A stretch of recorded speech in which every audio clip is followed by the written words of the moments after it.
The afternoon sun burned across the golden fields, painting everything in shades of dust and warmth. A shiny black car rolled to a stop near a broken tractor, its engine coughing one last time before dying completely. From the driver's seat stepped a young woman, polished, elegant, out of place in the countryside. Her name was Clara Reynolds, a marketing executive from the city. She sighed in frustration, tapping her phone. No signal.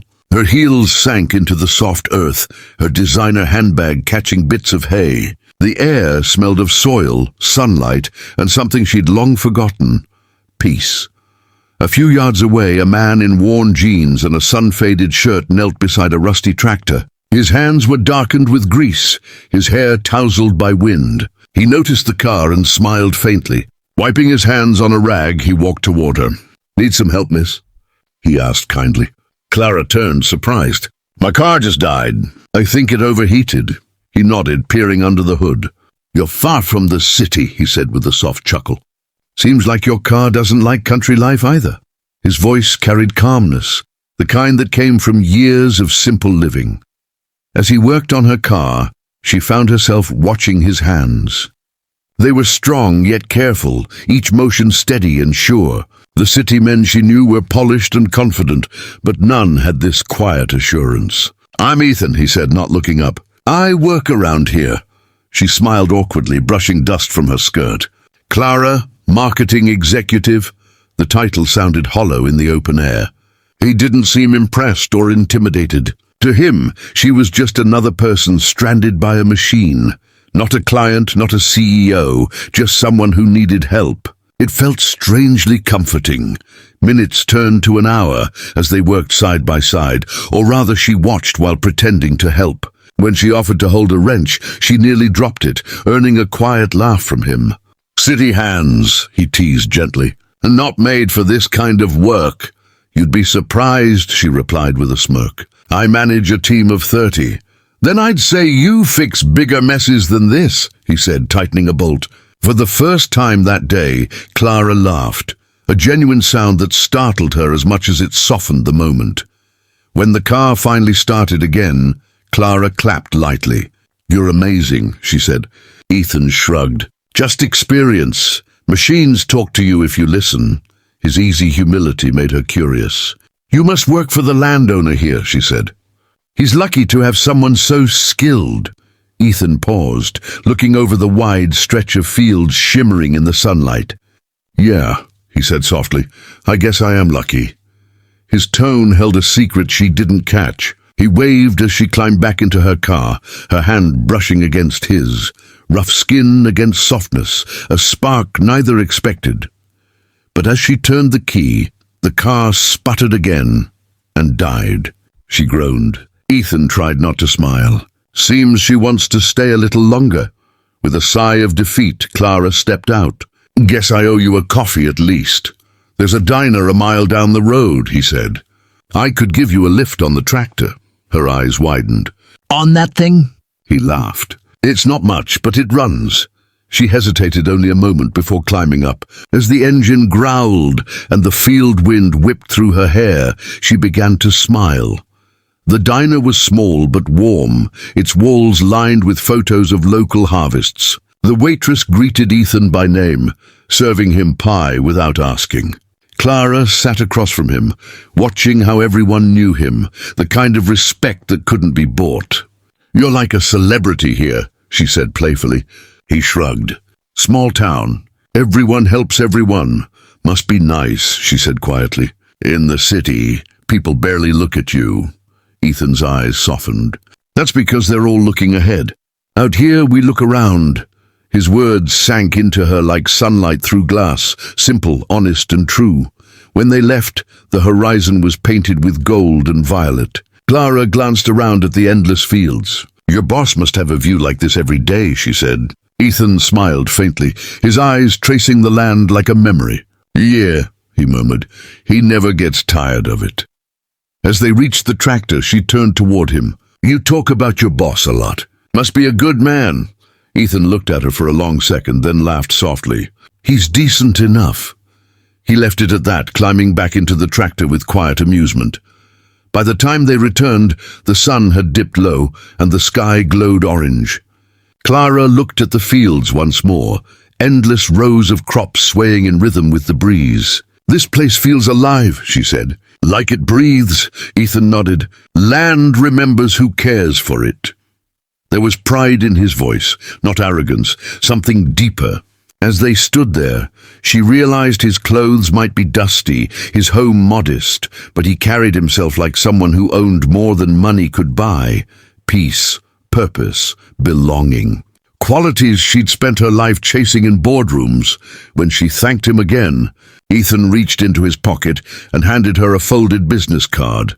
Plain, unpolished, with only 2 words: Cole Farms. Owner, Ethan Cole. Her eyes widened as she looked from the card to the land, then to him. "You own all this?" she asked in disbelief. He nodded slowly, almost embarrassed. "We've been in the family for generations." She stared, stunned. The man she thought was just a farmer's hand was the landowner himself, and he hadn't corrected her once. "Why didn't you say something?" she whispered. He smiled gently. "Didn't seem important." That night, as she drove away under a sky filled with stars, Clara couldn't stop thinking about him, about how easily he carried what so many people worked their whole lives to find. In her world, worth was measured in money and status. In his, it was measured in honesty and care. The contrast shook her. Days turned into weeks, yet his quiet smile haunted her mind like a melody she couldn't forget. She had gone to the countryside with a broken car, but left with something fixed, her understanding of what truly mattered. A month later, she returned, trading her heels for boots this time. Ethan was at the field working on his tractor again. When he saw her, he grinned. "Car trouble again?" She shook her head, smiling. "No, just needed a reminder of what real success looks like." The wind swept through the wheat as they stood side by side, the silence between them no longer awkward, but peaceful. For the first time, Clara felt grounded, not by ambition, but by connection. And somewhere between the city's skyline and the endless fields, 2 different worlds quietly began to grow together. The golden afternoon stretched endlessly over the fields. Dust shimmered in the air as Clara knelt beside the old tractor, her once white blouse now smudged with grease. The farmer, Ethan, crouched beside her, guiding her hands with quiet patience. "Twist it this way," he said softly, his voice warm like the summer wind. She laughed when the wrench slipped from her grip. "Guess I'm not made for farm work." "Maybe not yet," he teased. The gentle rhythm of their teamwork filled the space between them, 2 worlds colliding over broken steel. And somehow it felt like something beautiful was being fixed. When the engine finally coughed to life, Clara jumped in delight, clapping her hands like a child.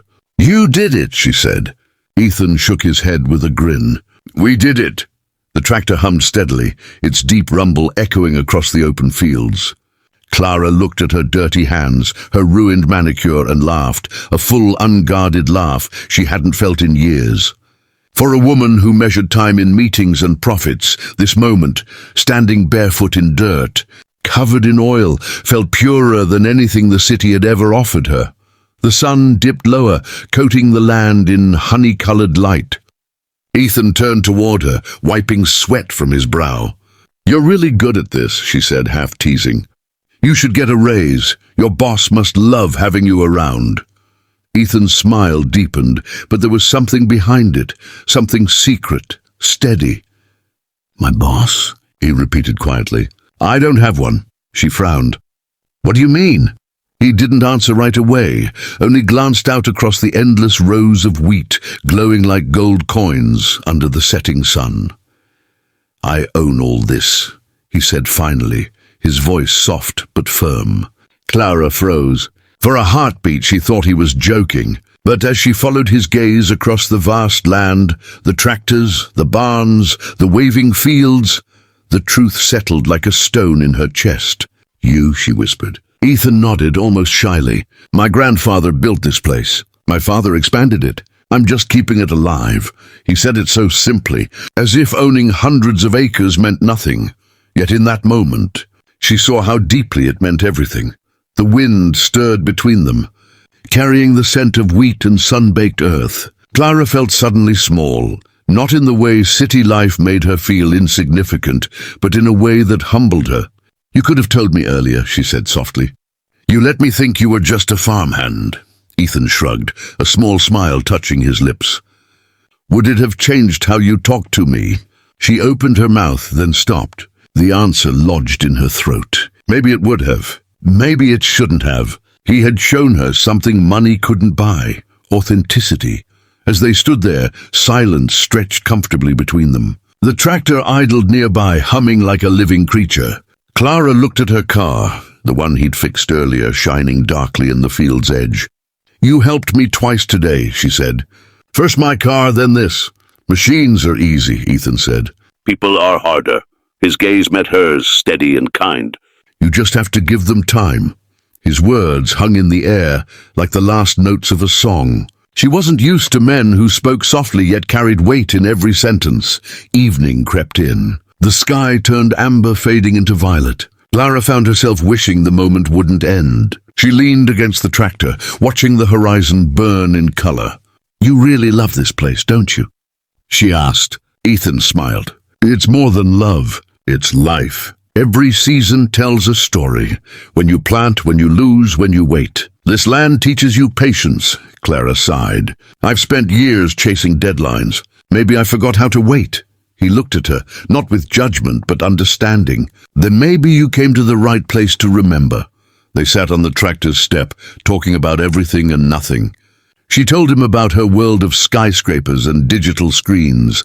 He told her about storms, harvests, and the quiet joy of dawn. The more she listened, the more she realized how different their lives were, yet somehow they fit. The city had given her luxury, but not peace. The farm gave her simplicity, but not emptiness. For the first time, she didn't feel the need to prove anything. Sitting beside him, hands dirty and hair tangled, she felt seen, not for what she owned, but who she was. When the stars began to appear, Clara knew she should leave. "I should get going," she said reluctantly. Ethan nodded, though his eyes lingered. "The roads get dark fast. Drive slow. You sound like someone's dad," she teased. "Maybe I am," he said with a grin. "To my land, at least." They laughed together, and the sound blended with the rustle of fields and the chirping of crickets. Something unspoken passed between them. An invisible thread woven by shared honesty, something fragile yet undeniable. At her car, she paused and turned back. The farmhouse lights flickered in the distance, warm against the night. "Ethan," she called, "why didn't you move to the city? You could sell all this and live comfortably." He looked out over his fields again, his silhouette dark against the horizon. "Comfort isn't the same as peace," he said simply. "Out here I wake up knowing who I am. That's enough." The words hit her harder than any corporate motto ever had. For someone who'd built her identity on titles, he'd just shown her what real success looked like. Driving back, Clara rolled down her window. The wind carried traces of hay and wildflowers. The city lights were hours away, but she didn't miss them. Her reflection in the rearview mirror looked different, not because of the dirt or the messy hair, but because her eyes were softer. She had come for help, and instead she'd found perspective. Ethan's quiet strength echoed in her mind, his calm presence like the steady heartbeat of the earth itself. Wealth, she realized, wasn't something you flaunted. It was something you tended, like soil, like trust, like love. Weeks later she returned. This time her shoes were flat, her nails clean but bare. Ethan was working on the tractor again, humming to himself. When he saw her, his face broke into that easy smile she hadn't been able to forget. "Car trouble again?" he asked. She shook her head. "No," she said softly. "Just thought I'd help out." He handed her a wrench without a word. And as the two of them worked side by side beneath the wide blue sky, it wasn't about cars or tractors anymore. It was about connection and something quietly beginning to grow.